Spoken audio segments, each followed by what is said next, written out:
कहते हैं कि आज से 100 साल पहले धरती पर अचानक एक अजीबोगरीब दैत्य प्रकट। ये दैत्य केवल इंसानों को खाकर ही जीवित रहते थे। जहां भी ये पहुंचते वहां तबाही मच जाती। कुछ लोगों ने उनका विरोध करने की कोशिश की, पर जल्दी ही उन्हें एहसास हो गया कि वे दैत्यों का सामना करने के काबिल। तुम हरामी, इतनी जल्दी मर कैसे? जब इंसान लगभग विलुप्त होने के कगार पर पहुंच गए, तब बचे हुए लोगों ने एकजुट होकर 100 मीटर ऊंची एक विशाल दीवार का निर्माण किया। इसी दीवार के सहारे वे दैत्यों से अपनी रक्षा करने में सफल हुए। समय बीतता गया और उन वीर योद्धाओं की कहानियां जो कभी दैत्यों से लड़े थे केवल किंवदंतियां बनकर रह गईं। दीवार की सुरक्षा में जी रहे लोग अब दैत्यों के अस्तित्व को एक मिथक समझने लगे थे। लेकिन एक दिन 3 जिज्ञासु युवक दीवार के पास पहुंचे। वे दीवार के उस पार क्या है यह देखने की इच्छा से उसे पार करने का प्रयास करने लगे। उन्हें ऐसा करते हुए पास के गश्ती सैनिकों ने देख ली। स्थिति इतनी गंभीर थी कि उन युवकों को गोली मारने का आदेश भी दिया जा सकता। तभी भीड़ में से एक दयालु अंकल आगे आए जो एलन और उसके साथी सांडली को जानते थे। उन्होंने सैनिकों को रोकते हुए युवाओं को एक गुप्त बात बताई। देश ने अब ऐसे हथियार तैयार कर लिए हैं जो दैत्यों से मुकाबला कर सकते हैं। जल्द ही एक मिशन शुरू होने वाला है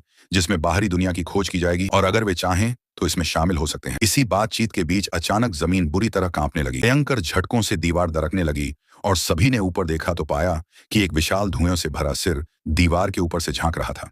यह दैत्य दीवार से भी कहीं ज्यादा विशाल था।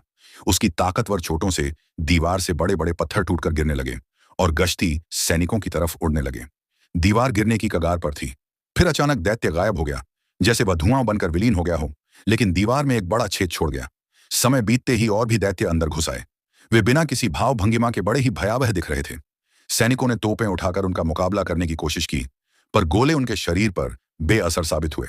जो चोटें उन पर लगीं वे भी कुछ ही समय में भर गईं।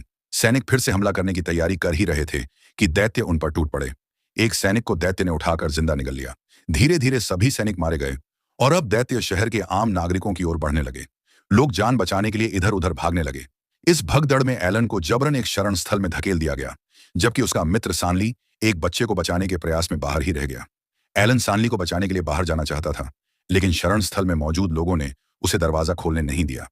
इसी दौरान एक भयानक शक्ल वाली मादा दैत्य वहां आ पहुंची और उसने सांडली को घूरना शुरू कर दिया।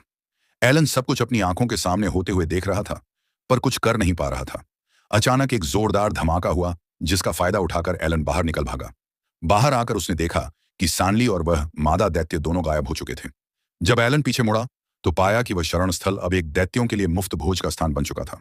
कृपया चैनल को सब्सक्राइब कर लें